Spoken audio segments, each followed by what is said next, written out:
ਸ਼ਮਾਦਾਨ radio Punjab today ਸੁਣਨ ਵਾਲੇ तमाम ਸਰੋਤਿਆਂ ਦਾ ਪ੍ਰੋਗਰਾਮ ਸ਼ਮਾਦਾਨ ਦੇ ਵਿੱਚ ਸਵਾਗਤ ਹੈ ਜੀ। ਖੁਸ਼ਾਮਦੀਦ ਹੈ। ਅੱਜ ਦਿਨ ਹੈ ਸੋਮਵਾਰ, ਤਰੀਕ ਹੈ 6 ਫਰਵਰੀ, ਸਮਾਂ ਸ਼ਾਮ ਦੇ 6:30 ਦਾ। ਅੱਜ ਦਾ ਇਹ ਪ੍ਰੋਗਰਾਮ ਤੁਹਾਡੇ ਤੱਕ ਪੁੱਜਦਾ ਕੀਤਾ ਜੀ ਪਿੰਡ ਭੈਣੀ ਵੜਿੰਗਾ ਜ਼ਿਲ੍ਹਾ ਲੁਧਿਆਣਾ ਦੇ ਸਾਡੇ ਲਿਸਨਰਸ ਵੱਲੋਂ, ਕੁਲਤਾਰ ਸਿੰਘ ਸੰਘੇੜਾ ਵੈਨਕੂਵਰ ਵੱਲੋਂ, ਜਗਜੀਤ ਸਿੰਘ ਲੰਡਨ ਵੱਲੋਂ, ਤ੍ਰਿਪਤੀਪਾਲ ਸਿੰਘ ਹੋਰਾਂ ਸਟਾਕਟਨ ਵੱਲੋਂ, ਅਤੇ ਵਿਸ਼ੇਸ਼ ਤੌਰ ਦੇ ਉੱਤੇ ਮੈਂ ਧੰਨਵਾਦੀ ਹਾਂ ਜੀ ਸ਼ਹਿਬਾਜ਼ ਸਿੰਘ ਸਰਾਂ ਹੋਰਾਂ ਦਾ ਮੁਰਾਦ ਵਾਲੇ ਤੋਂ, ਜਿਹੜੇ ਕੈਲਗਰੀ ਤੋਂ ਆ ਕੇ ਸਾਡੇ ਸਟੂਡੀਓ ਆਏ, ਰੇਡੀਓ ਪੰਜਾਬ ਟੂਡੇ ਦਾ ਮਾਣ ਸਤਿਕਾਰ ਕੀਤਾ। ਸੋ ਅੱਜ ਦਾ ਇਸ ਪ੍ਰੋਗਰਾਮ ਦਾ ਆਗਾਜ਼ ਕਰਨ ਤੋਂ ਪਹਿਲਾਂ ਕੁਛ ਵਪਾਰਕ ਸੁਨੇਹੇ। Malwa truck line and trailer repair service ਜਿਹੜੀ ਮਨਾਸਸ ਦੇ ਵਿੱਚ ਹੈ ਜੀ, ਰੈਜ਼ੀਡੈਂਸ ਰੋਡ 'ਤੇ 10224 ਇਹਨਾਂ ਦੀ ਲੋਕੇਸ਼ਨ ਹੈ। ਇੱਥੇ ਤੁਸੀਂ ਆਪਣੇ ਕਿਸੇ ਵੀ ਸੈਮੀ ਜਾਂ ਟ੍ਰੇਲਰ ਜਾਂ ਰੀਫਰ ਦਾ ਕੰਮ ਕਰਵਾ ਸਕਦੇ ਹੋ। ਫੋਨ ਨੰਬਰ ਹੈ 8043728800। Punjab truck line and trailer repair service, ਇਹਨਾਂ ਦਾ ਇੱਕੋ ਇੱਕ ਨਿਸ਼ਾਨਾ granted great and quick service. ਸਾਰੇ ਕੰਮਾਂ ਦੇ ਲਈ ਤੁਸੀਂ 1315 ਵੈਸਟਰਨ ਐਵੀਨਿਊ ਇੰਡੀਅਨੈਪੋਲਿਸ ਦੇ ਵਿੱਚ ਜਾ ਸਕਦੇ ਹੋ। ਪੰਮੀ ਹੋਰ ਪਰਮ ਬਾਈ ਜੀ ਨੂੰ ਤੁਸੀਂ ਕਾਲ ਕਰ ਸਕਦੇ ਹੋ 3179797205 ਜਾਂ 6612045818 ਦੇ ਉੱਤੇ। ਅਮਰੀਕਾ ਦੇ ਮਸ਼ਹੂਰ ਹੋਮੋਪੈਥ ਡਾਕਟਰ ਹਰਮਿੰਦਰ ਗਿੱਲ ਦੇ ਨਾਲ ਅਪੁਆਇੰਟਮੈਂਟ ਬਣਾਉਣ ਦੇ ਲਈ 4087377100 ਦੇ ਉੱਤੇ ਕਾਲ ਕਰ ਸਕਦੇ ਹੋ। ਹਰ ਤਰ੍ਹਾਂ ਦੀ ਕੰਸਟਰਕਸ਼ਨ ਦੇ ਲਈ ਗੁਰਿੰਦਰ ਗਰੇਵਾਲ ਦਾ ਨਾਮ ਹਮੇਸ਼ਾ ਯਾਦ ਰੱਖੋ। ਸ਼ੈਟਲ ਦੇ ਵਿੱਚ ਇਹਨਾਂ ਦਾ ਫੋਨ ਨੰਬਰ ਹੈ 2069415454। ਅਕਾਊਂਟਸ, ਬੁੱਕ ਕੀਪਿੰਗ, ਟੈਕਸਿਸ ਜਾਂ ਪੇਰੋਲ ਬਣਾਉਣੇ ਆ ਤਾਂ ਐਕੂਰੇਟ ਅਕਾਊਂਟਸ ਐਂਡ ਟੈਕਸਿਸ ਵਾਲੇ ਮਹਿੰਦਰ ਸਿੰਘ ਸੋਲ ਅਤੇ ਲੋਕਪਾਲ ਸਿੰਘ ਸੋਲ ਹੋਰਾਂ ਦੇ ਨਾਲ 2535208886 'ਤੇ ਕਾਲ ਕਰ ਸਕਦੇ ਹੋ।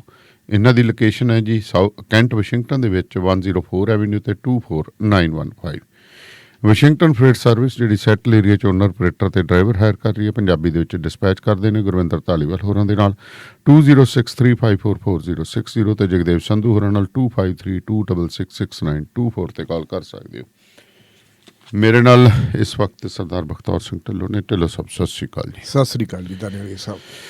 ਢਿੱਲੋਂ ਸਾਹਿਬ, ਪਾਕਿਸਤਾਨ ਹਮੇਸ਼ਾ ਹੀ ਜ਼ਿਆਦਾ ਗੱਲ ਕਰੀਏ ਤਾਂ ਡਿਕਟੇਟਰਸ਼ਿਪ ਦੇ ਥੱਲੇ ਰਿਹਾ।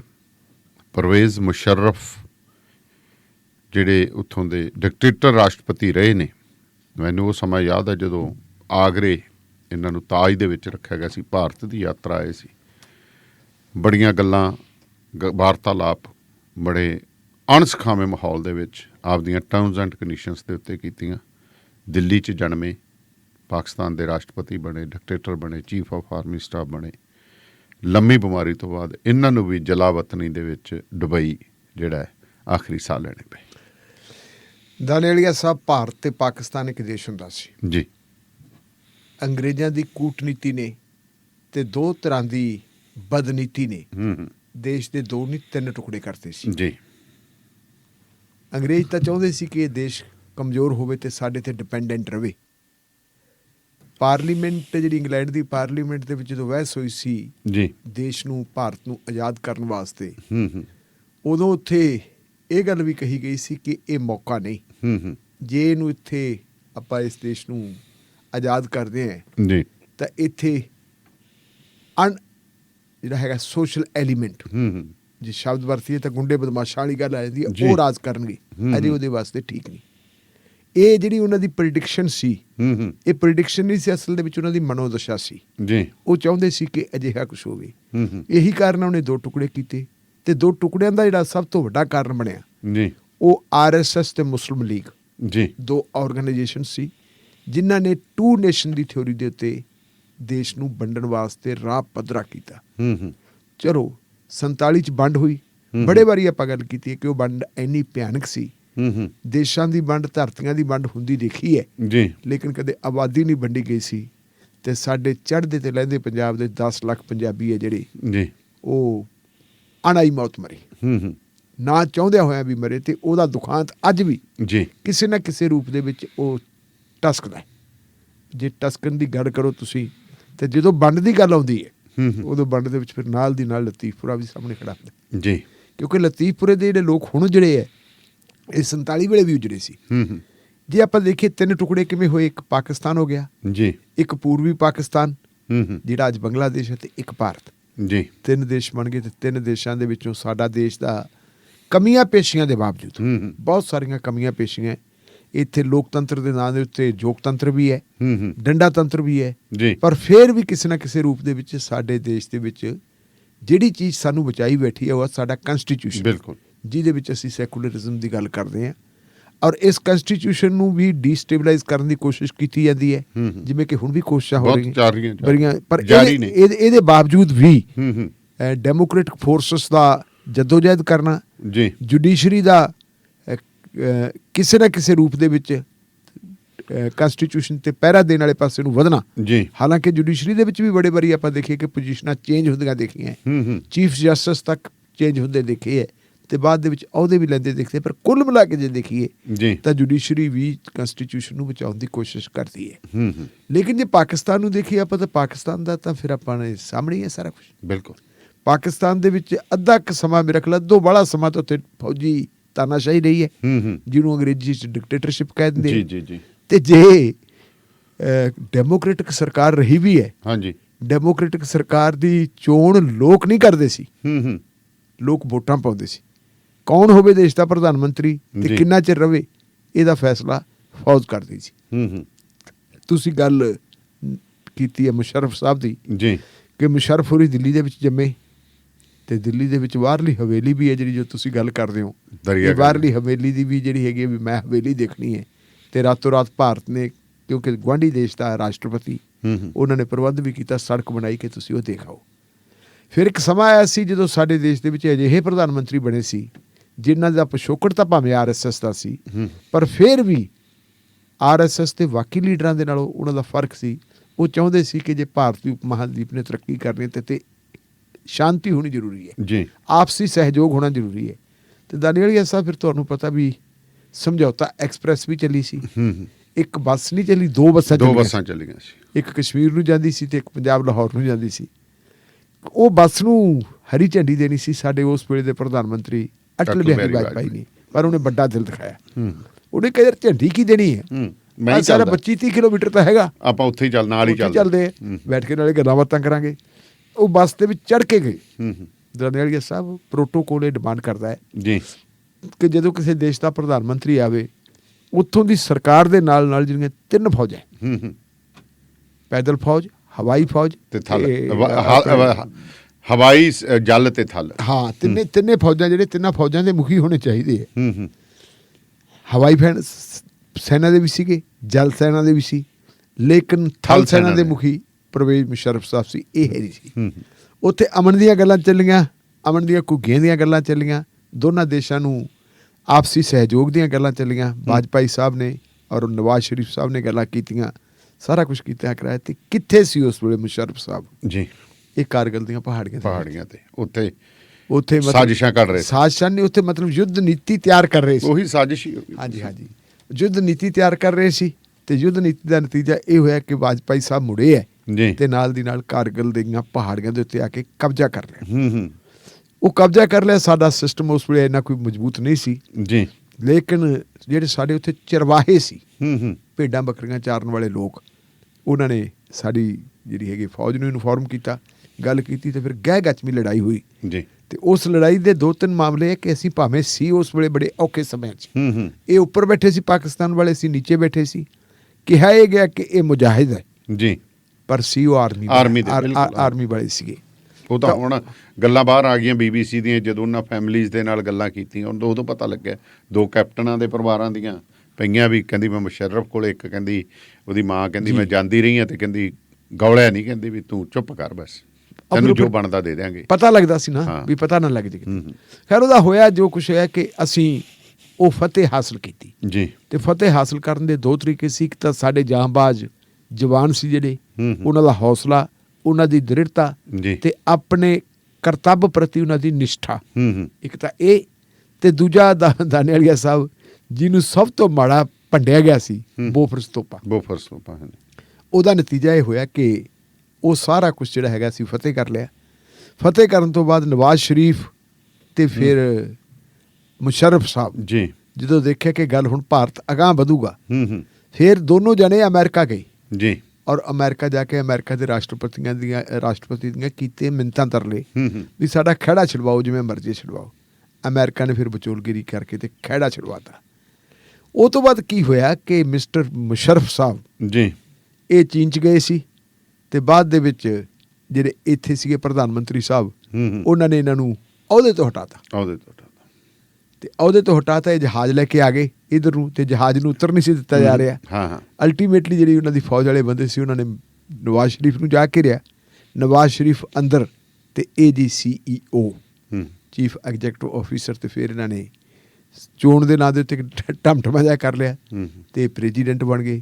ਪ੍ਰੈਜ਼ੀਡੈਂਟ ਬਣਨ ਤੋਂ ਬਾਅਦ ਫਿਰ ਹੁਣ ਜਿਹੜੀ ਅਗਲੀ ਗੱਲ ਤੁਸੀਂ ਕਰਦੇ ਹੋ ਜੀ, ਅਗਲੀ ਗੱਲ ਫਿਰ ਇਹ ਸਾਡੇ ਦੋਨਾਂ ਦੇਸ਼ਾਂ ਨੇ ਫਿਰ ਭਾਰਤ ਨੇ ਗੱਲ ਕਹੀ ਕਿ ਚਲੋ ਯਾਰ ਆਪਾਂ ਜੋ ਕੁਝ ਹੋਇਆ ਸੋ ਹੋਇਆ, ਨੁਕਸਾਨ ਹੋਇਆ ਸੋ ਹੋਇਆ, ਚਲੋ ਆਪਾਂ ਬੈਠ ਕੇ ਗੱਲ ਨੂੰ ਮੁਕਾਈਏ ਤਾਂ ਸਹੀ ਨਾ। ਜੀ ਮੁਕਾਉਣ ਵਾਸਤੇ ਫਿਰ ਇਹ ਇਕੱਠੇ ਹੋਏ ਦਿੱਲੀ ਦੇ ਵਿੱਚ।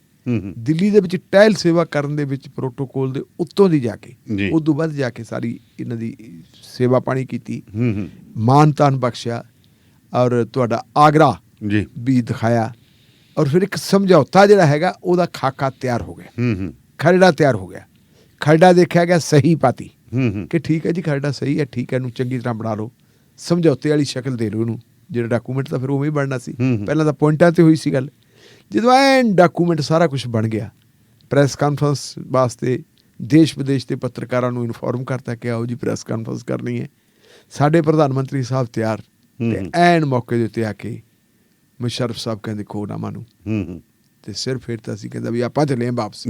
ਜਹਾਜ਼ ਤਿਆਰ ਖੜਾ ਸੀ ਤੇ ਵਾਪਸ ਆ ਗਏ।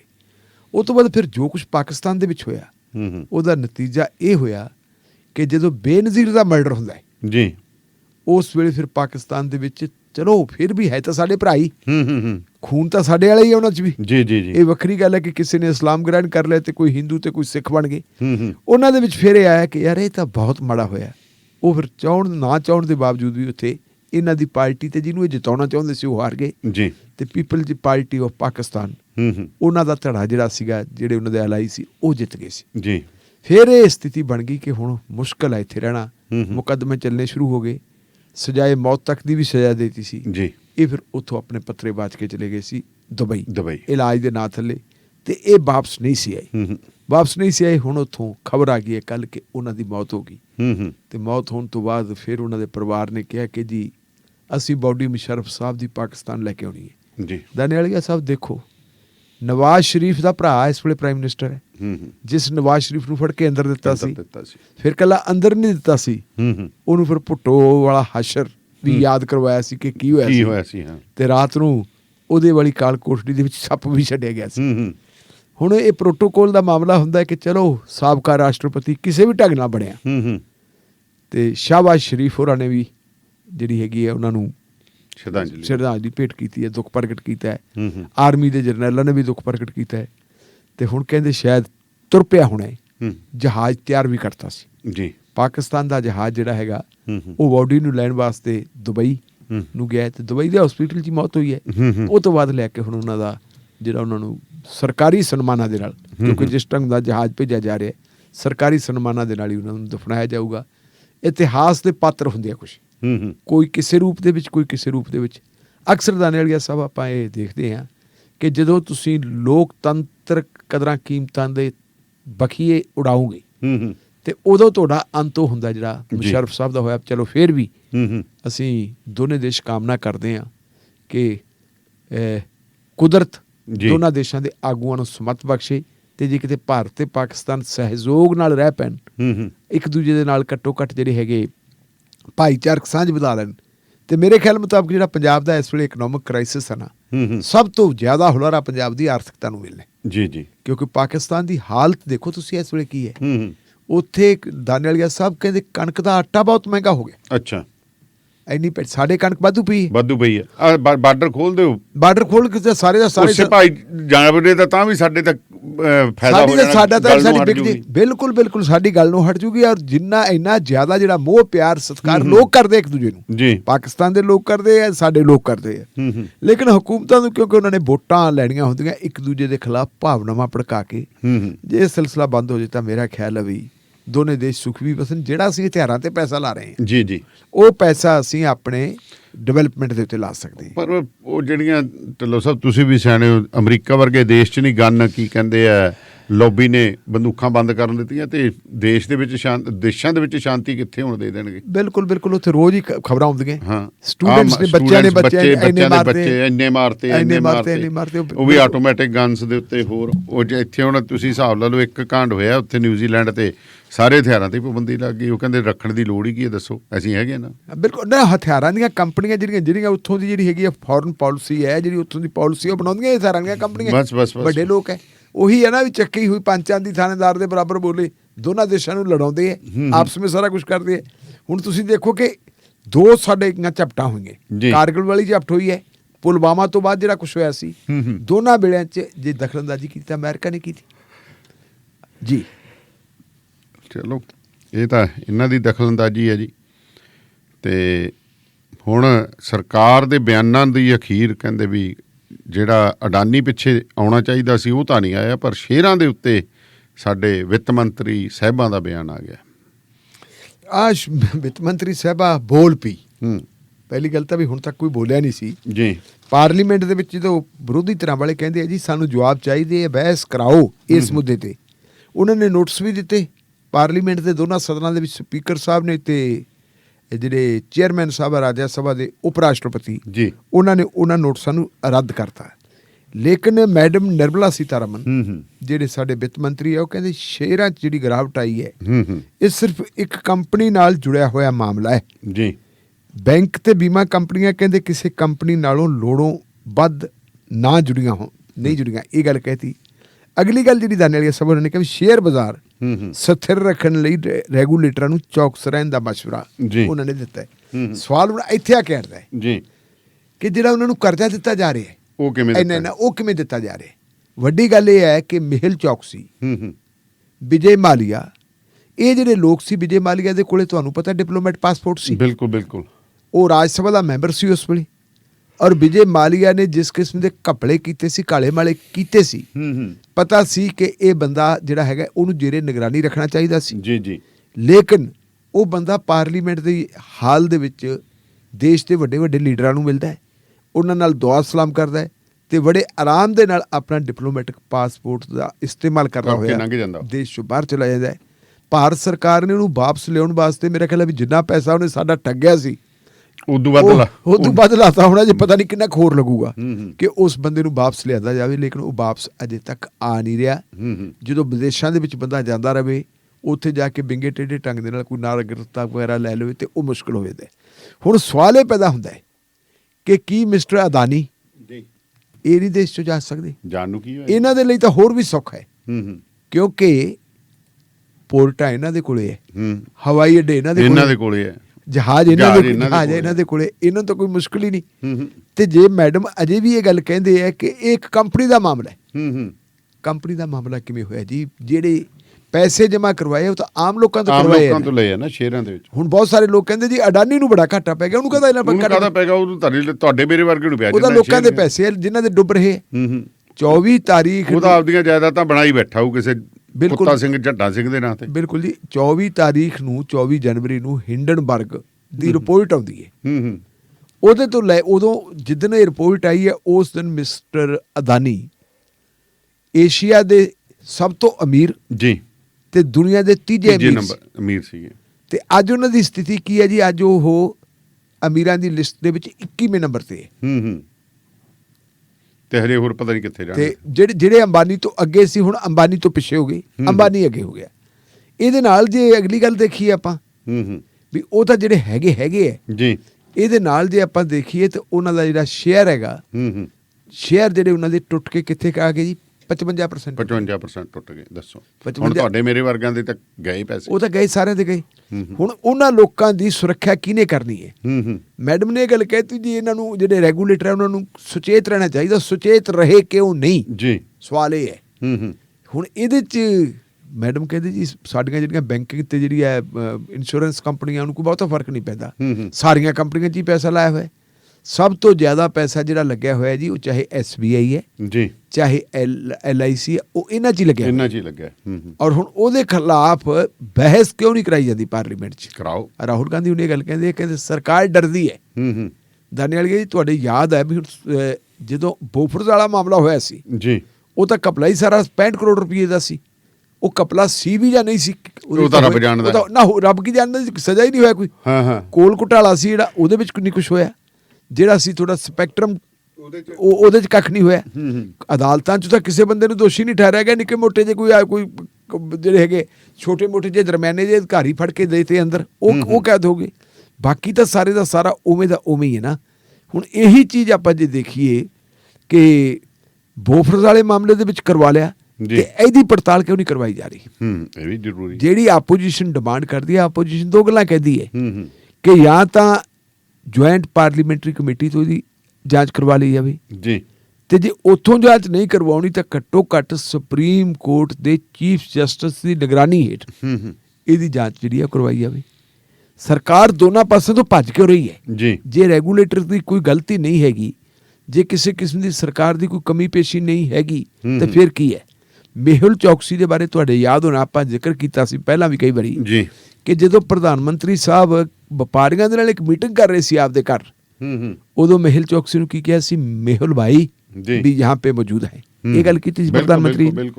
ਔਰ ਜਿਹੜੇ ਅਦਾਨੀ ਸਾਹਿਬ ਹੈ, ਅਦਾਨੀ ਸਾਹਿਬ ਤਾਂ ਪ੍ਰਧਾਨ ਮੰਤਰੀ ਸਾਹਿਬ ਦੇ ਨਾਲ ਸਰਕਾਰੀ ਟੂਰਾਂ ਤੇ ਬਾਹਰ ਜਾਂਦੇ ਰਹੇ ਨਾਲ ਐਨ ਪੂਰਾ। ਔਰ ਜਿੱਥੋਂ ਤੱਕ ਆਸਟ੍ਰੇਲੀਆ ਦੇ ਵਿੱਚ ਕੋਲਾ ਖਾਨ ਦਾ ਸਬੰਧ ਹੈ, ਕੋਲਾ ਖਾਨ ਦੇ ਮਾਮਲੇ ਦੇ ਵਿੱਚ ਵੀ ਤਾਂ ਜਿਹੜੀ ਹੈਗੀ ਹੈ ਪ੍ਰਧਾਨ ਮੰਤਰੀ ਦੀ ਕਥਿਤ ਦਖਲਅੰਦਾਜ਼ੀ, ਅਸੀਂ ਪੁਸ਼ਟੀ ਨਹੀਂ ਕਰਦੇ ਕਿਉਂਕਿ ਜਿਹੜੀਆਂ ਖਬਰਾਂ ਲੱਗਦੀਆਂ ਕਥਿਤ ਕਵਾਂਗੇ ਉਹਨੂੰ, ਜੀ ਜੀ, ਕਥਿਤ ਦਖਲਅੰਦਾਜ਼ੀ ਦੀ ਵਜ੍ਹਾ ਕਾਰਨ ਇਹਨਾਂ ਨੂੰ ਉੱਥੇ ਉਹ ਮਿਲੀ ਸੀ। ਹੁਣ ਇਹੀ ਰਫੇਲ ਵਾਲੇ ਮਾਮਲੇ 'ਚ ਹੋਇਆ ਸੀ ਜੀ। ਭਾਰਤੀ ਜਨਤਾ ਪਾਰਟੀ ਵਾਲੇ ਕਹਿੰਦੇ ਕਿ ਆਪੋਜੀਸ਼ਨ ਇਹ ਰੌਲਾ ਕਿਉਂ ਪਾ ਰਹੀ ਹੈ ਕਿ ਤੁਸੀਂ ਬਹਿਸ ਕਰਵਾਓ, ਪਾਰਲੀਮੈਂਟ ਬਣੀ ਕਾਹਦੇ ਵਾਸਤੇ? ਇਸੇ ਲਈ ਬਣੀ ਹੈ ਨਾ। ਉਹ ਕਹਿੰਦੇ ਇਹਦੀ ਬਜਾਏ ਤੁਸੀਂ ਐਂ ਕਰੋ ਜਿਵੇਂ ਰਫੇਲ ਦੇ ਮਾਮਲੇ 'ਚ ਗਏ ਸੀ, ਸੁਪਰੀਮ ਕੋਰਟ ਚਲੇ ਜਾਓ।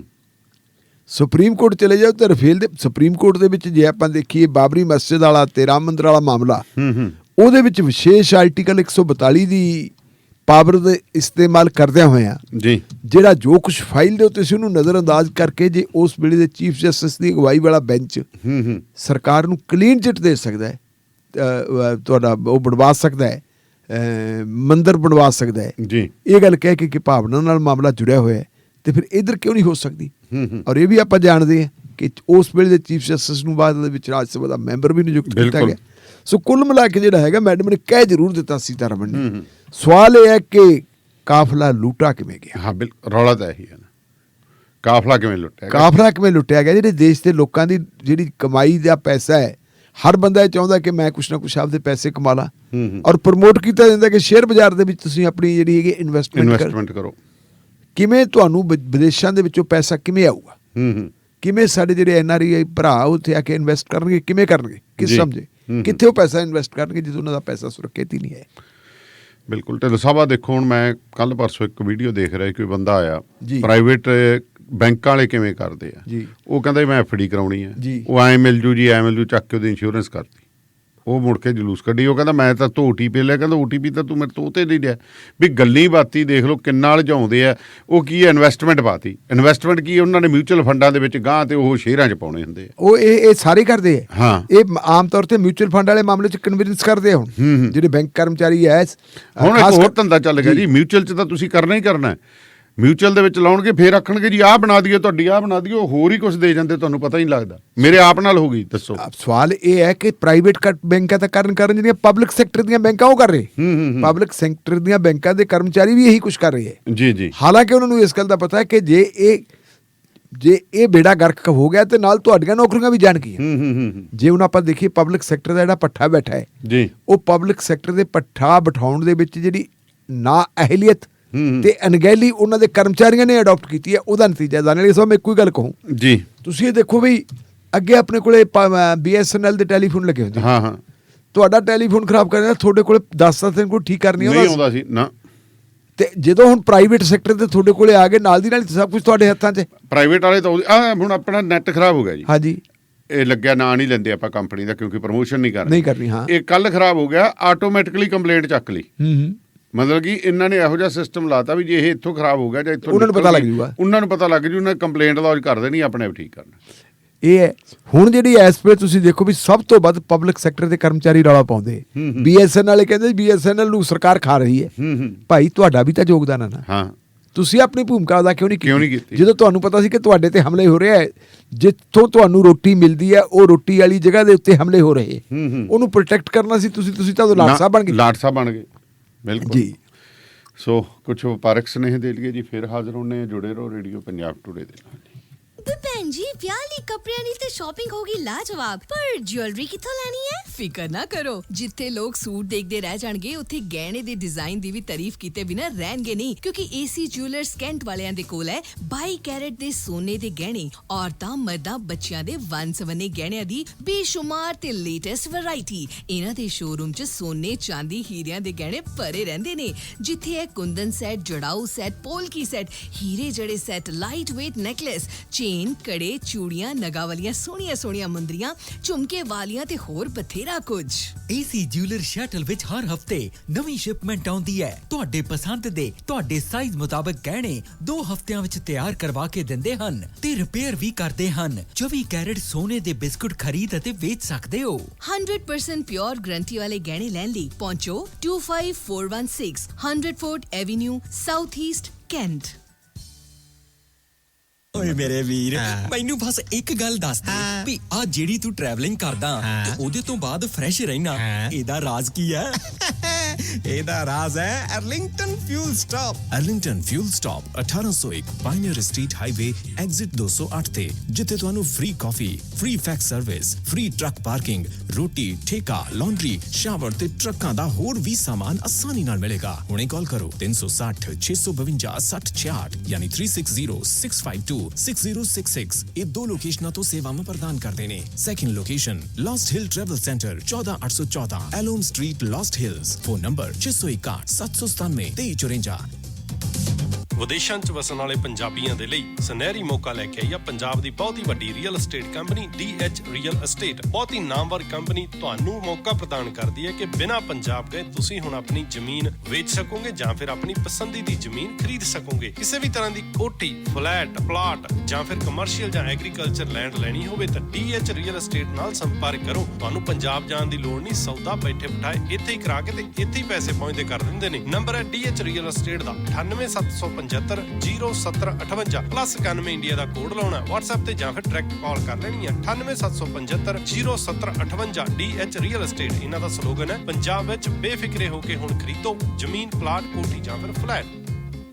ਟਰੱਕਿੰਗ ਵਾਲੇ ਵੀਰੋ ਧਿਆਨ ਨਾਲ ਸੁਣੋ। ਟਰੱਕ ਜਿੱਦਾਂ ਦਾ ਵੀ ਚਲਾਉਣੇ ਹੋ, ਮੈਨੂਅਲ ਜਾਂ ਆਟੋਮੈਟਿਕ, ਕੁਇਕ ਟਰੱਕ ਲਿਊਬ ਚੇਤੇ ਆਹੀ ਨਾ ਰੱਖਿਓ। ਟਰੱਕ ਦੀ ਵਧੀਆ ਸਰਵਿਸ ਲਈ ਕੁਇਕ ਟਰੱਕ ਲਿਊਬ। ਲਓ ਜੀ, ਤੀਜੀ ਲੋਕੇਸ਼ਨ ਵੀ ਖੋਲਤੀ ਆ, ਐਗਜ਼ਿਟ 579 ਫਰਮ ਹਾਈਵੇ 401 ਇਨ ਨਾਪਨੀ। ਆਹੋ ਜੀ, ਕੋਈ ਅਪਾਇੰਟਮੈਂਟ ਨਹੀਂ, drive through facility. Exit 579 firm highway 401 in ਨਾਪਨੀ। Quick truck lube, the one stop shop। 5196220660 ਜਾਂ quicktrucklube.com। QTL, because we care। State line truck and trailer Virginia state line ਤੇ ਲੈ ਕੇ ਆਏ ਨੇ truck and trailer repair shop, interstate 81 ਦੇ exit 323 opposite flying ਜੇ truck shop, ਜਿੱਥੇ ਟਰੱਕਾਂ ਦੀ ਹਰ ਤਰ੍ਹਾਂ ਦੀ ਤਸੱਲੀ ਬਖਸ਼ ਮੁਰੰਮਤ ਕੀਤੀ ਜਾਂਦੀ ਹੈ। ਇਸ ਦੇ ਨਾਲ ਹੀ ਪਾਰਕਿੰਗ ਤੇ ਆਫਿਸ ਸਪੇਸ ਵੀ ਹੈ ਉਪਲਬਧ। ਪੂਰੀ ਰਾਤ, ਹਫ਼ਤਾਵਾਰ ਜਾਂ ਮਹੀਨਾਵਾਰ ਪਾਰਕਿੰਗ ਅਤੇ ਟਰੱਕ ਰਿਪੇਅਰ ਲਈ ਜ਼ਰੂਰ ਆਓ। ਵਧੇਰੇ ਜਾਣਕਾਰੀ ਲਈ ਸੰਪਰਕ ਕਰੋ 6812600050। ਸੋ ਪ੍ਰੋਗਰਾਮ ਸ਼ਮਾਦਾਨ ਦੇ ਵਿੱਚ ਤੁਸੀਂ ਇਸ ਵਕਤ ਸਾਡੇ ਨਾਲ ਬਠਿੰਡਾ ਸਟੂਡੀਓ ਤੋਂ ਜੁੜੇ ਹੋਏ ਤੇ ਮੇਰੇ ਨਾਲ ਨੇ ਸਰਦਾਰ ਬਖਤੌਰ ਸਿੰਘ ਢਿੱਲੋਂ ਸਾਹਿਬ। ਹੁਣ ਆਮ ਆਦਮੀ ਪਾਰਟੀ ਜਿਹੜੀ ਆ ਬੇਅਦਬੀ ਦੇ ਮਾਮਲੇ ਦੇ ਵਿੱਚ ਦੂਜੀਆਂ ਪਾਰਟੀਆਂ ਦੀਆਂ ਸਰਕਾਰਾਂ ਨੂੰ ਘੇਰਦੀ ਰਹੀ ਹੈ, ਪਰ ਹੁਣ ਪੁੱਠੀ ਆਪ ਹੀ ਘਿਰ ਗਈ ਹੈ। ਦਾਨੇਲੀਆ ਸਾਹਿਬ ਦਾ ਘਿਰਨ ਦਾ ਕਾਰਨ ਇਹ ਹੈ ਕਿ ਪਹਿਲੀਆਂ ਸਰਕਾਰਾਂ ਲੋਕਾਂ ਨੂੰ ਦਿੰਦੀਆਂ ਹੁੰਦੀਆਂ ਸੀ ਟਾਈਮ ਕਿ ਅਸੀਂ ਤੁਹਾਨੂੰ ਇਨਸਾਫ ਦੇਵਾਂਗੇ ਜੀ। ਇਨਸਾਫ ਦੀ ਗੱਲ ਹੀ ਕਰਦੇ ਸੀ ਉਹ, ਚਾਹੇ ਉਹ ਕਾਂਗਰਸ ਦੀ ਸਰਕਾਰ ਸੀ ਕੈਪਟਨ ਅਮਰਿੰਦਰ ਸਿੰਘ ਵਾਲੀ, ਚਾਹੇ ਉਹ ਚਰਨਜੀਤ ਸਿੰਘ ਚੰਨੀ ਵਾਲੀ, ਚਾਹੇ ਨਵਜੋਤ ਸਿੰਘ ਸਿੱਧੂ ਜਿਹੜੇ ਪ੍ਰਦੇਸ਼ ਕਾਂਗਰਸ ਕਮੇਟੀ ਦੇ ਪ੍ਰਧਾਨ ਹੁੰਦੇ ਸੀ। ਉਹ ਕਹਿੰਦੇ ਸੀ ਕਿ ਜੇ ਸਾਡੀ ਦੁਬਾਰਾ ਸਰਕਾਰ ਬਣ ਗਈ ਤਾਂ ਅਸੀਂ ਇਨਸਾਫ ਦੇਵਾਂਗੇ ਜੀ। ਲੇਕਿਨ ਆਮ ਆਦਮੀ ਪਾਰਟੀ ਦੇ ਜਿਹੜੇ ਸੁਪਰੀਮੋ ਹੈ ਅਰਵਿੰਦ ਕੇਜਰੀਵਾਲ ਸਾਹਿਬ, ਉਹਨਾਂ ਨੇ ਇਕੱਲਾ ਇਹ ਨਹੀਂ ਕਿਹਾ ਕਿ ਤੁਹਾਨੂੰ ਅਸੀਂ ਇਨਸਾਫ ਦੇਵਾਂਗੇ, ਉਹਨਾਂ ਨੇ ਸਾਲਾਂ ਨੂੰ, ਮਹੀਨਿਆਂ ਨੂੰ, ਦਿਨਾਂ ਨੂੰ ਘਟਾ ਕੇ ਘੰਟਿਆਂ 'ਚ ਕਰਤਾ ਸੀ। ਜੀ 24 ਘੰਟੇ 'ਚ ਇਨਸਾਫ ਦੇਵਾਂਗੇ।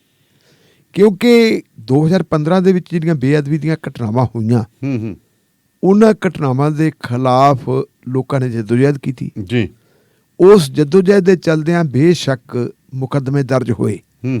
ਜਦੋਂ ਗੁਰੂ ਗ੍ਰੰਥ ਸਾਹਿਬ ਦਾ ਸਰੂਪ ਚੋਰੀ ਹੋਇਆ ਬੁਰਜ ਜਵਾਹਰ ਸਿੰਘ ਵਾਲਾ ਤੋਂ, ਜੀ ਉਹ FIR ਵੀ ਦਰਜ ਹੋਈ। ਜਿਹੜੀ ਧਮਕੀਆਂ ਦਿੱਤੀਆਂ ਗਈਆਂ ਇਸ਼ਤਿਹਾਰ ਲਾ ਕੇ FIR ਉਹ ਵੀ ਦਰਜ ਹੋਈ। ਤੇ ਜਦੋਂ ਬਰਗਾੜੀ ਦੀਆਂ ਗਲੀਆਂ ਦੇ ਵਿੱਚ ਗੁਰੂ ਗ੍ਰੰਥ ਸਾਹਿਬ ਦੇ ਅੰਗ ਫਾੜ ਕੇ ਸੁੱਟੇ ਸੀ, ਜੀ FIR ਭਾਵੇਂ ਉਹ ਵੀ ਹੋ ਗਈ ਸੀ, ਲੇਕਿਨ ਦੋਸ਼ੀਆਂ ਨੂੰ ਫੜਨ ਵਾਸਤੇ ਜਿਹੜੀ ਕੋਟਕਪੂਰਾ ਦੇ ਚੌਕ ਦੇ ਵਿੱਚ ਬੈਠੇ ਸੀ ਲੋਕ ਜਾ ਕੇ, ਪ੍ਰਚਾਰਕਾਂ ਦੀ ਅਗਵਾਈ ਦੇ ਵਿੱਚ ਉਹਨਾਂ ਨੇ ਜਾ ਕੇ ਉੱਥੇ ਜਿਹੜਾ ਪ੍ਰੋਟੈਸਟ ਕੀਤਾ ਸੀ, ਉਹ ਤੁਹਾਨੂੰ ਕਿਹਨੇ ਕਿਹਾ ਸੀ ਕਿ ਉਹਨਾਂ ਤੇ ਕੁਟਾਪਾ ਚਾੜੂ? ਸਵਾਲ ਤਾਂ ਹੁਣ ਇਹੀ ਉੱਠ ਰਿਹਾ ਨਾ ਵੀ ਉਹਨਾਂ ਤੇ ਕੁਟਾਪਾ ਚਾੜਿਆ ਗਿਆ। ਹਾਂ ਬਿਲਕੁਲ ਉਹ ਕੁਟਾਪਾ ਚਾੜੇਗਾ। ਕੁਟਾਪਾ ਚਾੜਨ ਵਾਸਤੇ ਜਿਹੜਾ ਹੈਗਾ ਤੁਹਾਨੂੰ ਹੁਕਮ ਕਿਹਦਾ ਸੀ? ਉਸ ਹੁਕਮ ਦਾ ਸਵਾਲ ਅੱਜ ਵੀ ਅੜਿਆ ਹੋਇਆ। ਜੀ ਹੁਣ ਕਹਿ ਦਿੰਦੇ, ਕਈ ਵਾਰੀ ਕਹਿੰਦੇ ਜੀ ਉਹ SDM ਦਾ ਹੁਕਮ ਸੀ। SDM ਨੂੰ ਜਾਂ ਜਿਹਨਾਂ ਉਹਨਾਂ ਲੋਕਾਂ ਨੂੰ ਦੇਖੀ, ਜੇ ਜਸਟਿਸ ਰਣਜੀਤ ਸਿੰਘ ਕਮਿਸ਼ਨ ਦੀ ਰਿਪੋਰਟ ਦੇ ਵਿੱਚ ਤਾਂ ਉਹ ਕਹੀ ਜਾਂਦਾ ਜੀ ਸਾਥੋਂ ਧੱਕੇ ਨਾਲ ਕਰਾਇਆ ਸਾਰਾ ਕੁਝ।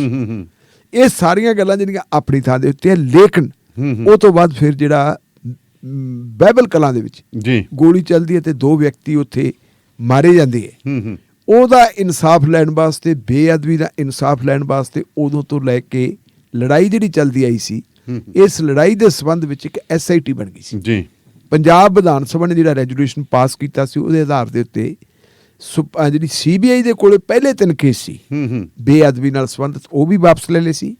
ਬਾਈਬਲ ਕਲਾਂ ਤੇ ਕੋਟਕਪੂਰਾ, ਇਹ ਜਿਹੜੇ ਹੈਗੇ ਟੋਟਲ 5 FIR ਬਣ ਗਏ।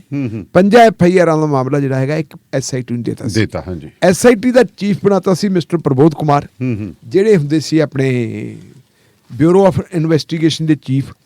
ਲੇਕਿਨ ਜਦੋਂ ਉਹ ਪੜਤਾਲ ਚੱਲ ਪਈ, ਪੜਤਾਲ ਸ਼ੁਰੂ ਕੀਤੀ, ਪੜਤਾਲ ਦੇ ਵਿੱਚ ਜ਼ਿਆਦਾ ਭੂਮਿਕਾ ਜਿਹੜੀ ਅਦਾ ਕੀਤੀ ਉਹ ਕੁੰਵਰ ਵਿਜੇ ਪ੍ਰਤਾਪ ਸਿੰਘ ਨੇ ਕੀਤੀ ਸੀ।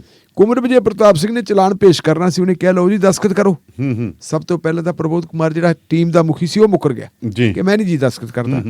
ਉਹ ਤੋਂ ਬਾਅਦ ਬਾਕੀ ਕਰਦਾ ਸਾਰਿਆਂ ਨੇ ਮੁੱਕਰ ਗਏ, ਚਾਰੇ ਦੇ ਚਾਰੇ। ਕੱਲਾ ਰਹਿ ਗਿਆ ਕੁੰਵਰ ਵਿਜੇ ਪ੍ਰਤਾਪ ਸਿੰਘ, ਹਾਲਾਂਕਿ ਨਿਯਮਾਂ ਮੁਤਾਬਕ ਉਹ ਕਰ ਸਕਦਾ ਸੀ। ਉਹਨੇ ਚਲਾਨ ਪੇਸ਼ ਕਰਤਾ, ਮਾਮਲਾ ਚਲਾ ਗਿਆ ਜੀ ਸੁਪਰੀਮ ਕੋਰਟ, ਹਾਈ ਕੋਰਟ। ਜੀ ਹਾਈ ਕੋਰਟ ਨੇ ਕੁੰਵਰ ਵਿਜੇ ਪ੍ਰਤਾਪ ਸਿੰਘ ਵਾਲੀ ਰਿਪੋਰਟ ਹੈ ਜਿਹੜੀ ਉਹਨੂੰ ਰੱਦ ਕਰਤਾ। ਅੱਛਾ, ਜਿਹੜੀ ਉਹਨੇ ਚਾਰਜ ਸ਼ੀਟ ਦਾਇਰ ਕੀਤੀ ਸੀਗੀ ਉਹਨੂੰ ਰੱਦ ਕਰਤਾ। ਰੱਦ ਕਿਹੜੀ ਕੀਤੀ ਹੈ? ਬੇਅਦਬੀ ਵਾਲੀ। ਲੇਕਿਨ ਕੋਟਕਪੂਰਾ ਤੇ ਬਾਈਬਲ ਕਲਾਂ ਤਾਂ ਰੱਦ ਹੀ ਨਹੀਂ ਹੋਈ। ਠੀਕ ਹੈ, ਉਹ ਰੱਦ ਹੋ ਗਈ। ਉਹ ਰੱਦ ਹੋਣ ਤੋਂ ਬਾਅਦ ਉਹਨੂੰ ਇਸ ਗੱਲ ਦੀ ਗਰਮੀ ਚੜੀ ਕਿ ਜਿਹੜਾ ਐਡਵੋਕੇਟ ਜਨਰਲ ਦਾ ਆਫਿਸ ਸੀ ਅਤੁਲ ਨੰਦਾ ਦਾ, ਕੈਪਟਨ ਅਮਰਿੰਦਰ ਸਿੰਘ ਦੇ ਰਾਜ ਭਾਗ ਵੇਲੇ, ਉਹਨੇ ਠੀਕ ਤਰੀਕੇ ਨਾਲ ਕੰਮ ਨਹੀਂ ਕੀਤਾ। ਔਰ ਉਹਨੇ ਕਿਹਾ ਜੀ ਮੈਂ ਤਾਂ ਆਪਣੇ ਅਹੁਦੇ ਤੋਂ ਅਸਤੀਫਾ ਦੇਣਾ, ਤੇ ਅਸਤੀਫਾ ਉਹਨੇ ਦੇਤਾ। ਹਾਲਾਂਕਿ ਅਮਰਿੰਦਰ ਸਿੰਘ ਨੇ ਉਹਨੂੰ ਮਨਾਉਣ ਦੀ ਕੋਸ਼ਿਸ਼ ਵੀ ਕੀਤੀ। ਉਹ ਕਹਿੰਦਾ ਜੀ ਨਹੀਂ, ਸ਼ਾਇਦ ਉਹਦੀ ਮਨਸ਼ਾ ਕੋਈ ਹੋਰ ਵੀ ਹੋਵੇ। ਪੋਲੀਟਿਕਸ ਵੀ ਤਾਂ ਮਨਸ਼ਾ ਹੁੰਦੀ ਹੈ। ਅਗਲੇ ਨੂੰ ਇਹ ਹੁੰਦਾ ਕਿ ਜਿਹੜਾ ਕੰਮ ਮੈਂ ਪੁਲਿਸ ਅਫਸਰ ਹੋਣ ਦੇ ਨਾਤੇ ਨਹੀਂ ਕਰ ਸਕਿਆ, ਸ਼ਾਇਦ ਰਾਜਨੀਤੀ ਦੇ ਵਿੱਚ ਜੇ ਕਿਤੇ ਕੋਈ ਹੱਥ ਅੜ ਜੇ, ਚੰਗੀ ਸਰਕਾਰ ਬਣ ਜੇ ਤੇ ਆਪਾਂ ਕਰ ਲਾਂਗੇ।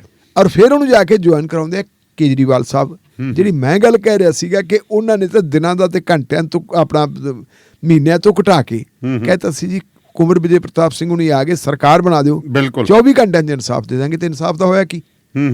24 ਘੰਟਿਆਂ ਦਾ ਇਨਸਾਫ ਦੇਣਾ ਤਾਂ 24 ਮਹੀਨੇ ਨਹੀਂ ਜੀ। ਆ ਕੇ ਉਹ ਤੋਂ ਬਾਅਦ ਫਿਰ ਟਾਈਮ ਲੈਂਦੇ ਰਹੇ, ਇੱਕ ਵਾਰੀ ਨਹੀਂ, 2 ਵਾਰੀ ਨਹੀਂ, ਕਈ ਵਾਰੀ ਟਾਈਮ ਲਿਆ ਜੀ। ਲਾਸਟ ਜਿਹੜਾ ਟਾਈਮ ਸੀਗਾ ਉਹ ਟਾਈਮ ਲੈਣ ਵਾਸਤੇ ਆਏ ਸਾਡੇ ਵਿਧਾਨ ਸਭਾ ਦੇ ਸਪੀਕਰ ਸਾਹਿਬ। ਉਹਨਾਂ ਨੇ ਕਹਿਤਾ ਸੀ ਜੀ ਮੈਂ ਤੁਹਾਡੇ ਨਾਲ ਬੈਠੂ ਆ ਕੇ, ਜੇ 1.5-2 ਮਹੀਨੇ ਦੇ ਵਿੱਚ ਆਪਾਂ ਨੂੰ ਜਿਹੜਾ ਹੈਗਾ ਇਨਸਾਫ ਨਾ ਮਿਲਿਆ ਤਾਂ ਉਹ ਮੁੜ ਕੇ ਉਹ ਵੀ ਇਹਨੂੰ ਹਟ ਗਏ। ਹੁਣ ਉੱਥੇ ਸੁਖਰਾਜ ਸਿੰਘ, ਜਿਹੜਾ ਸੁਖਰਾਜ ਸਿੰਘ ਮੇਰਾ ਖਿਆਲ ਹੈ ਵੀ ਬਹੁਤ ਲੰਬੇ ਸਮੇਂ ਤੋਂ ਆਪਣੇ ਸਾਥੀਆਂ ਦੇ ਸਮੇਤ ਸੜਕ ਤੇ ਬੈਠੇ ਹੈ ਜੀ। ਪਿਛਲੇ ਸਮੇਂ ਦੇ ਵਿੱਚ ਉਹਨਾਂ ਨੇ ਸੰਕੇਤਕ ਤੌਰ ਦੇ ਉੱਤੇ ਰਸਤਾ ਰੋਕਣ ਦੀ ਕੋਸ਼ਿਸ਼ ਕੀਤੀ, ਰਸਤਾ ਰੋਕਿਆ ਵੀ। ਚਲੋ ਪ੍ਰਸ਼ਾਸਨਿਕ ਅਧਿਕਾਰੀ ਜਾਂਦੇ ਆ, ਜਾ ਕੇ ਉਹਨਾਂ ਨੂੰ ਬਰਿਆ ਲੈਂਦੇ ਆ, ਨਹੀਂ ਜੀ ਕਾਕਾ ਜੀ ਤੁਸੀਂ ਇਹ ਨਾ ਕਰੋ, ਫਿਰ ਚੱਕ ਲੈਂਦੇ ਹੋ। ਅਲਟੀਮੇਟਲੀ ਉਹਨਾਂ ਨੇ ਫਿਰ ਇਹ ਕਹਿਤਾ ਸੀ ਜੀ ਹੁਣ ਅਸੀਂ ਨਹੀਂ ਰੁਕਣਾ, ਇਹ ਤੋਂ ਬਾਅਦ ਅਸੀਂ ਜੀ ਇਹਨੂੰ ਰੋਕਾਂਗੇ। ਤੇ ਲਓ ਦਾਨੇਵਾਲੀਆ ਸਾਹਿਬ, ਹੁਣ ਉਹਨਾਂ ਨੇ 48 ਘੰਟੇ ਪਹਿਲਾਂ ਰਸਤਾ ਰੋਕਤਾ। ਅੱਛਾ ਜੀ। ਜਿਹੜੀ ਹੁਣ ਤੱਕ ਦੀ ਸਥਿਤੀ ਹੈ, ਅਜੇ ਤੱਕ ਵੀ ਸਰਕਾਰ ਨੇ ਸਿੱਧੇ ਤੌਰ ਤੇ ਉਹਨਾਂ ਨਾਲ ਤਾਲਮੇਲ ਨਹੀਂ ਕੀਤਾ। ਅੱਛਾ ਜੀ। ਸਿਰਫ ਤੇ ਸਿਰਫ ਅਧਿਕਾਰੀ ਤਾਲਮੇਲ ਕਰਦੇ। ਇਹਦੇ ਤੇ ਅੱਜ ਜੁਪਿੰਦਰਜੀਤ ਹੋਰਾਂ ਦੀ ਇੱਕ ਰਿਪੋਰਟ ਲੱਗੀ ਟ੍ਰਿਬਿਊਨ 'ਚ। ਅੱਛਾ, ਉਹਨਾਂ ਨੇ ਕਿਹਾ ਵੀ ਹਾਲਾਤ ਬਿਲਕੁਲ ਉਸ ਪਾਸੇ ਨੂੰ ਵੱਧ ਰਹੇ ਹੈ ਜੋ ਅਕਾਲੀ ਦਲ ਵੇਲੇ ਸੀ। ਵੀ ਪਹਿਲਾਂ ਮਤਲਬ ਜਿਹੜਾ ਹੈਗਾ ਇਹੀ ਖਮਿਆਜਾ ਅਕਾਲੀ ਦਲ ਨੂੰ ਭੁਗਤਣਾ ਪਿਆ, ਇਹੀ ਕਾਂਗਰਸ ਨੂੰ ਭੁਗਤਣਾ ਪਿਆ, ਤੇ ਹੁਣ ਆਮ ਆਦਮੀ ਪਾਰਟੀ ਦੀ ਸਰਕਾਰ ਵੀ ਉੱਥੇ ਆ ਕੇ ਖੜ ਗਈ। ਹੁਣ ਇਹਦੇ ਖਿਲਾਫ ਜਿਹੜਾ ਹੈਗਾ ਇਹਨੂੰ ਹੁਣ ਕੰਟਰੋਲ ਕਿਵੇਂ ਕਰਨਗੇ? ਕੰਟਰੋਲ ਇਹਦੇ ਤੇ ਹੋਣਾ, ਗੱਲਾਂ ਦੋ ਹੋਣਗੀਆਂ ਜੀ। ਜਾਂ ਤਾਂ ਇਹ ਹੈ ਕਿ ਅੱਜ ਇੱਕ ਸੜਕ ਰੁਕੀ ਹੈ, ਕਿਉਂਕਿ ਜਿਹੜੀ ਆਪਣੀ ਬਠਿੰਡਾ ਉਹ ਰੁਕੀ ਹੈ ਇੱਕ ਪਾਸਾ, ਪੂਰਾ ਰੋਕਤਾ, ਇੱਕ ਸੜਕ ਰੁਕੀ ਹੈ, ਇੱਕ ਸੜਕ ਰੁਕੀ ਹੈ। ਕੱਲ ਜੇ ਗੱਲ ਇਉਂ ਹੀ ਵੱਧਦੀ ਗਈ ਤਾਂ ਸਾਰਾ ਸੜਕਾਂ ਹੋਰ ਵੀ ਰੁਕ ਸਕਦੀਆਂ। ਉਧਰੋਂ ਜਿਹੜਾ ਆਪਣਾ ਤੁਹਾਡਾ ਕੌਮੀ ਇਨਸਾਫ ਮੋਰਚਾ ਹੈ ਉਹ ਮੋਹਾਲੀ ਮੋਰਚਾ ਲਈ ਬੈਠਾ ਹੈ। ਸਰਕਾਰ ਸੁੱਤੀ ਕਿਉਂ ਪਈ ਹੈ? ਉਹ ਕਹਿੰਦੇ ਜੀ ਸਾਨੂੰ ਦਿਖਾਓ ਕੀ ਹੈ।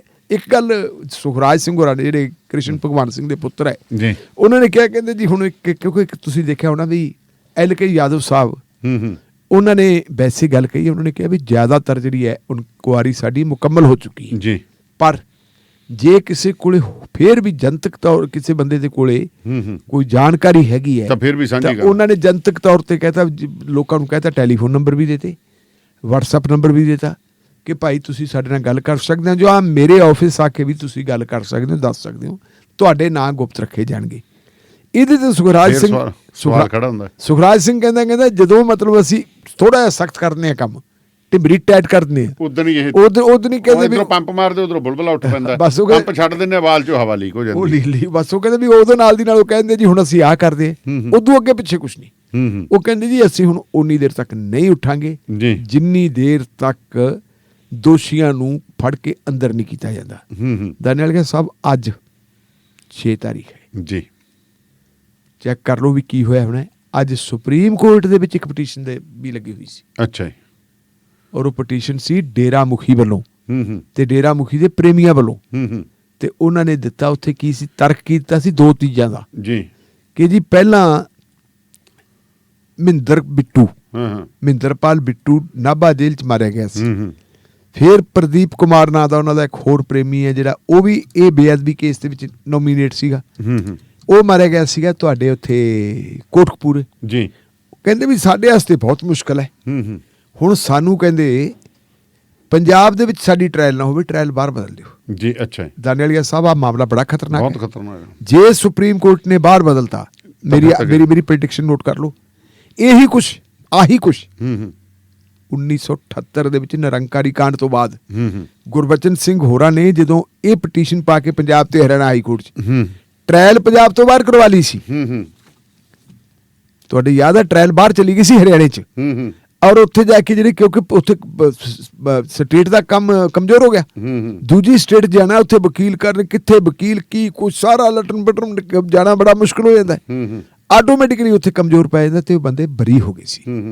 ਔਰ ਉਹਦੇ ਬਰੀ ਹੋਣ ਦਾ ਨਤੀਜਾ ਪੰਜਾਬ ਨੂੰ ਖਮਿਆਜਾ ਕਦੋਂ ਤੱਕ ਭੁਗਤਣਾ ਪਿਆ ਸੀ? 1992 ਅਜੇ ਤੱਕ ਭੁਗਤੀ ਜਾਂਦੇ ਤੇ ਪੰਜਾਬ ਦੇ ਵਿੱਚ 50,000 ਦੇ ਕਰੀਬ ਜਾਨਾਂ ਚਲੀਆਂ ਗਈਆਂ ਸੀ, ਔਰ ਉਹ ਜ਼ਖਮ ਜਿਹੜੇ ਹੈਗੇ ਦਰਬਾਰ ਸਾਹਿਬ ਦੇ ਜੀ, ਜਿਹੜਾ ਦਰਬਾਰ ਸਾਹਿਬ ਤੇ ਹਮਲਾ ਹੋਇਆ ਸੀ, ਉਹ ਜ਼ਖਮ ਅਜੇ ਵੀ ਹੱਲੇ ਹੈ। ਤੇ ਤੁਸੀਂ ਫਿਰ ਦੇਖੋ ਕਿ ਦੇਸ਼ ਦੀ ਪ੍ਰਧਾਨ ਮੰਤਰੀ, ਫੌਜਾਂ ਦਾ ਜਰਨੈਲ, ਪੰਜਾਬ ਦਾ ਮੁੱਖ ਮੰਤਰੀ, ਕਿੰਨੇ ਕੁਛ ਮਾਰੇ, ਕਿੰਨੇ ਲੋਕ ਮਾਰੇ ਗਏ ਸੀ। ਇਹ ਹੁਣ ਆ ਜਿਹੜੀਆਂ ਸਾਰੀਆਂ ਚੀਜ਼ਾਂ ਕਿੱਧਰੋਂ ਜਾ ਰਹੀਆਂ? ਮੇਰੇ ਖਿਆਲ ਮੁਤਾਬਕ ਭਗਵੰਤ ਸਿੰਘ ਮਾਨ ਬੜੇ ਸਿਆਣੇ ਬੰਦੇ ਹੈ ਜੀ, ਪੰਜਾਬ ਦੇ ਮਾਹੌਲ ਨੂੰ ਬੜੀ ਚੰਗੀ ਤਰ੍ਹਾਂ ਜਾਣਦੇ, ਉਹਨਾਂ ਨੂੰ ਚੀਜ਼ਾਂ ਨੂੰ ਦੇਖਣਾ ਚਾਹੀਦਾ ਸਾਰਾ ਕੁਝ, ਔਰ ਪੂਰੀ ਮੁਸਤੈਦੀ ਦੇ ਨਾਲ ਜਿਹੜੀ ਹੈਗੀ ਹੈ, ਭਾਵੇਂ ਸੁਪਰੀਮ ਕੋਰਟ ਦੇ ਵਿੱਚ ਹੋਰ ਵੱਡੇ ਵਕੀਲ ਕਰੋ ਜੀ, ਉਹ ਤੁਸੀਂ ਇਸ ਮਾਮਲੇ ਦਾ ਇਹਦਾ ਵਿਰੋਧ ਕਰਨਾ ਚਾਹੀਦਾ। ਸਾਡੇ ਉੱਤੇ ਅਜੇ ਤੱਕ SYL ਦੀ ਤਲਵਾਰ ਵੀ ਲਟਕ ਰਹੀ ਹੈ। ਬਿਲਕੁਲ ਉਹ ਅੱਡ ਹੈ ਪੰਜਾਬ ਦੇ, ਤਾਂ ਜਿਵੇਂ ਕਹਿੰਦੇ ਨੇ ਜਿਵੇਂ ਭਾਰਤ ਸਾਰੇ ਪਾਸੇ ਦੁਸ਼ਮਣਾਂ ਨਾਲ ਘਿਰਿਆ, ਪੰਜਾਬ ਭਾਰਤ 'ਚ ਬਹਿ ਕੇ ਸਾਰੇ ਪਾਸੇ ਘਿਰਿਆ ਹੋਇਆ ਜੀ। ਠੀਕ ਹੈ ਨਾ, ਭਾਰਤ ਦੇਖੋ ਇੱਕ ਪਾਸੇ ਚੀਨ, ਇੱਕ ਪਾਸੇ ਇਹ, ਇੱਕ ਪਾਸੇ ਹੋਰ, ਤਾਂਹੀਓ ਢਿੱਲੋਂ ਸਾਹਿਬ ਮੈਂ ਤਾਂ ਉਹੀ ਕਹਿੰਦੇ ਨਾ, ਬਰਮਾ ਦੇ ਵਿੱਚ ਉਹ ਗਏਗੀ, ਬਰਮਾ ਤੇ ਬੰਗਲਾਦੇਸ਼ ਤੋਂ ਜਿਹੜੇ ਨਾਰਥ ਈਸਟ ਸਟੇਟ ਆ ਉੱਥੇ ਕੋਈ ਸਮਗਲਿੰਗ ਤੇ ਰੁਕਾਵਟ ਨਹੀਂ, ਉੱਧਰ ਦੇ ਲੋਕਾਂ ਨੂੰ ਜਾਓ ਸਮਾਨ ਲੈ ਕੇ ਆ ਜਾਓ, ਮੁੜ ਆਓ, ਉੱਧਰਲੇ ਮੋਟਰਸਾਈਕਲ ਇੱਧਰ ਚੱਲੀ ਜਾਂਦੇ, ਸਾਰਾ ਵਪਾਰ ਚੱਲਦਾ। ਮੈਂ ਇੰਟੈਲੀਜੈਂਸ ਦੇ ਕਿਸਮ ਕਹਿੰਦੇ ਬਸ ਉਹ ਸਮਝ ਲਓ ਵੀ ਇੰਡੀਆ ਹੀ ਹੈ ਇੱਕ ਕਿਸਮ ਦਾ ਉਹਨਾਂ ਲਈ, ਤੇ ਅਸੀਂ ਅੱਖਾਂ ਮੀਚੀਆਂ ਕਿਉਂਕਿ ਅਸੀਂ ਨਹੀਂ ਚਾਹੁੰਦੇ ਵੀ ਉੱਥੇ ਕਨਫਲਿਕਟ ਪੈਦਾ ਹੋਵੇ ਜਾਂ ਇਹੋ ਜਿਹੀ ਗੱਲ ਹੋਵੇ। ਤੇ ਫਿਰ ਪੰਜਾਬ ਨਾਲ ਕੀ ਦੁਸ਼ਮਣੀ? ਪਤਾ ਨਹੀਂ ਕੀ ਇੱਥੇ ਸਾਡੇ ਵਾਸਤੇ ਬਾਰਡਰ ਵੀ ਨਹੀਂ ਖੋਲਦੇ, ਸਾਡੇ ਵਾਸਤੇ ਉਹੀ ਤੁਹਾਨੂੰ ਦੱਸੀ ਜਾਂਦਾ ਨਾ ਵੀ ਉਧਰ ਤੁਸੀਂ ਕੀ ਕਹਿੰਦੇ ਬੰਗਲਾਦੇਸ਼ ਤੋਂ ਲੈ ਕੇ ਆਉਣਾ ਸਮਾਨ ਤਾਂ ਲਿਆਓ, ਮਿਆਂਮਾਰ ਜਿਹਨੂੰ ਆਪਾਂ ਬਰਮਾ ਕਹਿੰਦੇ ਉੱਥੋਂ ਲਿਆਉਣਾ ਤਾਂ ਲਿਆਓ, ਨਾਗਾਲੈਂਡ ਵਾਲਿਆਂ ਨੇ ਲਿਆਉਣਾ, ਮਿਜ਼ੋਰਮ ਵਾਲਿਆਂ ਨੇ ਲਿਆਉਣਾ, ਜਿਹਨੇ ਲਿਆਉਣਾ ਮੋਟਰਸਾਈਕਲ ਚੱਲੀ ਜਾਂਦੇ, ਤੇਲ ਉਧਰੋਂ ਸਸਤਾ ਪੈਂਦਾ ਉਹ ਲਈ ਆਉਂਦੇ। ਹੋਰ ਦੱਸੋ ਕੀ ਬਾਰਡਰ ਤੇ ਬੈਠੇ ਦੀਂਦਾ ਨਹੀਂ? ਬਿਲਕੁਲ। ਗਾਈਆਂ ਜਿਹੜੀਆਂ ਇੱਥੇ ਰੌਲਾ ਪਾਉਣੇ ਬੰਗਲਾਦੇਸ਼ ਤੇ ਗਾਈਆਂ ਤਾਰਾਂ ਟੱਪੀ ਜਾਂਦੀਆਂ, ਉਦੋਂ ਕਿਉਂ ਅੱਖਾਂ ਮੀਚ ਜਾਂਦੇ? ਸਾਡੇ ਆ ਜਿਹੜੀ ਫੈਂਸਿੰਗ ਲੱਗੀ ਵੀ ਹੈ, ਸਾਡੇ ਬਰਬਾਦੀ ਹੋਈ ਜਾਂਦੀ, ਮੈਂ ਅੱਜ ਹੀ ਪੜ੍ਹ ਰਿਹਾ ਸੀ ਖਬਰ, ਆਪਣੇ ਜਾਗਰਣ ਪੰਜਾਬੀ ਦੇ ਵਿੱਚ ਲੱਗੀ ਹੈ ਬਠਿੰਡੇ ਦੀ ਖਬਰ ਹੈ ਜੀ ਕਿ ਗੌ ਸੈਸ ਦੇ ਨਾਂ ਤੇ ਸਸਤੇ ਨਾਂ ਦੇ 3 ਕਰੋੜ ਰੁਪਈਆ ਨਗਰ ਨਿਗਮ ਬਠਿੰਡਾ 'ਚ ਇਕੱਠਾ ਹੋ ਗਿਆ। ਤੇ ਗਾਈਆਂ ਆ ਤੁਰ ਗਿਆ। ਸਾਡੇ ਤਾਂ ਢਿੱਲੋਂ ਸਾਹਿਬ ਕੀ ਕਰੀਏ, ਕਈ ਬੰਦੇ ਤਾਂ ਇਹੋ ਜਿਹੇ ਹੁੰਦੇ ਸਲਾਗੀ ਹੁੰਦੇ ਆ। ਹੁਣ ਹਾਂ ਆਪਣੇ ਇੱਕ ਸਰਕਾਰੀ ਮੁਲਾਜ਼ਮ ਆ, ਚੱਕੇ ਅਹੁਦੇ ਤੇ ਆ। ਮੈਂ ਉਹਨੂੰ ਬੇਨਤੀ ਕੀਤੀ, ਮੈਂ ਕਿਹਾ ਭਾਈ ਸਾਹਿਬ ਤੁਸੀਂ ਹਰੇ ਪੱਠੇ ਪਾਉਣੇ ਹੋ, ਕਿਤੇ ਗਊਸ਼ਾਲਾ ਦਿਓ। ਉਹਨੇ ਜੀ ਸੜਕ ਦੇ ਉੱਤੇ ਪਾਉਣ ਲੱਗ ਪਿਆ। ਉੱਥੇ ਹੁਣ ਪਸ਼ੂ ਆਪਦਾ ਤਾਂ ਘਰ ਸੰਭਲਦਾ ਨਹੀਂ, ਉਹ ਇੰਨੇ ਕੁ ਪਸ਼ੂ ਹੋ ਗਏ। ਉਹ ਕੱਲ ਟੱਠੇ ਨੇ ਚੱਕ ਲਈ ਬੁੜੀ ਸਿੰਘਾਂ ਤੇ। ਮੈਂ ਉਹਨੂੰ 5 ਦਿਨ ਪਹਿਲਾਂ ਆਖਿਆ ਬਾਈ ਜੀ ਕਿਸੇ ਨੂੰ ਸਿੰਘਾਂ ਤੇ ਚਕਾਉਂਗੇ, ਤੂੰ ਵੀ ਮੈਂ ਕਿਹਾ ਥੋੜਾ ਜਿਹਾ ਅਪਾਹਜ ਜਿਹਾ ਹੈਗਾ ਤੇ ਤੂੰ ਵੀ ਛੱਡ ਦੇ ਇਹ ਕੰਮ, ਤੈਨੂੰ ਵੀ ਚੱਕਣਗੇ ਇਹ ਕਿਸੇ ਦੇ ਸਕੇ ਨਹੀਂ ਹੁੰਦੇ। ਆਪਣੇ ਕਲੱਬ ਦੇ ਮੂਹਰੇ ਤੁਸੀਂ ਦੇਖ ਲਿਆ ਕਰੋ, ਹਾਂ ਜਿੱਥੇ ਆਪਣੇ ਗੱਡੀਆਂ ਖੜੀਆਂ ਹੁੰਦੀਆਂ ਹਾਂ। ਉੱਥੇ ਪਾਉਣ ਲੱਗ ਗਿਆ ਕਿ ਉੱਥੇ ਗੱਡੀਆਂ ਖੜੀਆਂ ਹੁੰਦੀਆਂ, ਲੋਕ ਆ ਕੇ ਉੱਥੇ ਬੰਦਾ ਗੱਡੀ ਚੜ੍ਹਦਾ। ਇਹ ਜਿਹੜੇ ਆ ਕਾਲੇ ਜਿਹੇ ਹੈਗੇ ਆ ਅਮਰੀਕਨ ਢੱਠੇ ਜੀ, ਇਹ ਤਾਂ ਡੀਜ਼ਲ ਇੰਜਨ ਨੂੰ ਮਾਰ ਕੇ ਚੀਖ ਜੀ ਬੰਦੇ ਨੂੰ ਚੱਕ ਲੈਂਦੇ ਆ ਬਸ। ਉਦੋਂ ਚੱਕ ਲੈਂਦੇ ਆ। ਹਾਂ ਮਤਲਬ 3 ਕਰੋੜ ਰੁਪਈਆ ਇਕੱਠਾ ਹੋਇਆ ਪਿਆ ਤੇ ਗੰਗੂਆਂ ਦਾ ਕੋਈ ਬਾਲੀ ਬਾਰਸ ਹੈ ਨਹੀਂ, ਦੱਸੋ ਕੋਈ ਸੰਭਾਲੀ ਹੈ ਨਹੀਂ ਜੀ। ਤੇ ਹੁਣ ਢਿੱਲੋਂ ਸਾਹਿਬ SGPC ਨੂੰ ਕਹਿੰਦੇ ਫਿਰ ਹਰਿਆਣੇ ਦੇ ਜਿੰਨੇ ਵੀ ਗੁਰਦੁਆਰੇ ਉਹਨਾਂ ਤੋਂ ਵੀ ਭਾਂਡੇ ਟਿੰਡੇ ਚੱਕਣੇ ਪੈਣੇ ਆ। ਚੱਕਣੇ ਪੈਣਗੇ ਜੀ, ਹੁਣ ਕਰਨਗੇ ਕੀ? ਕਿਉਂਕਿ 2014 'ਚ ਭੁਪਿੰਦਰ ਸਿੰਘ ਹੁੱਡਾ ਜੀ ਉਹਨਾਂ ਨੇ ਇੱਕ ਡਿਮਾਂਡ ਜਿਹੜੀ ਸੀ ਸਿੱਖਾਂ ਦੀ, ਹਰਿਆਣੇ ਦੇ ਸਿੱਖਾਂ ਦੀ, ਕਿ ਜੀ ਸਾਡੀ ਸ਼੍ਰੋਮਣੀ ਗੁਰਦੁਆਰਾ ਪ੍ਰਬੰਧਕ ਕਮੇਟੀ ਵੱਖਰੀ ਕਰ ਦਿੱਤੀ ਜਾਵੇ। ਵਿਧਾਨ ਸਭਾ ਦੇ ਰਾਹੀਂ ਇੱਕ ਐਕਟ ਲਿਆਂਦਾ ਉਹਨਾਂ ਨੇ ਜੀ, ਕਾਨੂੰਨ ਲਿਆਂਦਾ ਤੇ ਕਾਨੂੰਨ ਦੇ ਰਾਹੀਂ ਉਹਨਾਂ ਨੂੰ ਵੱਖਰੀ ਕਰਨ ਦਾ ਪ੍ਰਬੰਧ ਕਰ ਲਿਆ। ਉਹਨੂੰ ਦਿੱਤੀ ਸੀ ਜੀ ਸੁਪਰੀਮ ਕੋਰਟ ਦੇ ਵਿੱਚ ਚੁਣੌਤੀ। ਜੀ ਚੁਣੌਤੀ ਕਿਸੇ SGPC ਮੈਂਬਰ ਨੇ ਦਿੱਤੀ ਸੀ। ਉਹਦੇ ਤੇ ਬੜਾ ਲੰਬਾ ਸਮਾਂ ਕੇਸ ਚੱਲਿਆ ਤੇ ਕੇਸ ਚੱਲਣ ਤੋਂ ਬਾਅਦ ਮਾਣਯੋਗ ਸੁਪਰੀਮ ਕੋਰਟ ਨੇ ਡਿਸਾਈਡ ਕਰਤਾ ਜੀ ਕਿ ਰਾਜ ਦੀ ਵਿਧਾਨ ਸਭਾ ਕੋਲੇ ਆਪਣੇ ਰਾਜ ਦੇ ਅੰਦਰ ਐਕਟ ਬਣਾਉਣ ਦਾ ਹੱਕ ਹੈ ਜੀ। ਜਿਹੜਾ ਇਹ ਐਕਟ ਬਣਿਆ ਇਹ ਠੀਕ ਹੈ। ਉਸ ਐਕਟ ਤੋਂ ਬਾਅਦ ਜਿਹੜੀ ਕਮੇਟੀ ਬਣੀ ਸੀ, ਉਸ ਕਮੇਟੀ ਨੇ ਕਬਜ਼ੇ ਵੀ ਲੈਣ ਦੀ ਕੋਸ਼ਿਸ਼ ਕੀਤੀ ਸੀ ਤੇ ਤੁਹਾਨੂੰ ਪਤਾ ਵੀ ਕੁਝ ਗੁਰੂ ਘਰਾਂ ਦੇ ਉੱਤੇ ਕਬਜ਼ਾ ਹੋ ਗਿਆ ਸੀ ਇਹਨਾਂ ਦਾ। ਆਪਣਾ ਸ਼੍ਰੋਮਣੀ ਕਮੇਟੀ ਦਾ ਤਾਂ ਪੁਰਾਣਾ ਹੀ ਸੀਗਾ, SGPC ਦਾ, ਤੇ ਕੁਝ ਦੇ ਉੱਤੇ ਹਰਿਆਣੇ ਵਾਲਿਆਂ ਦਾ ਹੋ ਗਿਆ ਸੀ। ਉਦੋਂ ਫਿਰ ਸੁਪਰੀਮ ਕੋਰਟ ਨੇ ਕਹਿਦਾ ਵੀ ਜਿਵੇਂ ਹੈ ਹਾਲਾਤ ਉਵੇਂ ਦਾ ਹੋਵੇ। ਗੁਰਲਾ ਚੀਕਾ ਗੁਰਦੁਆਰਾ ਸਾਹਿਬ ਹੈ, ਉਹਦਾ ਕਬਜ਼ਾ ਲੈਣ ਵੇਲੇ ਦੋਨਾਂ ਧਿਰਾਂ ਦੇ ਦਰਮਿਆਨ ਕਸ਼ੀਦਗੀ ਕਾਫੀ ਵੱਧ ਗਈ ਸੀ।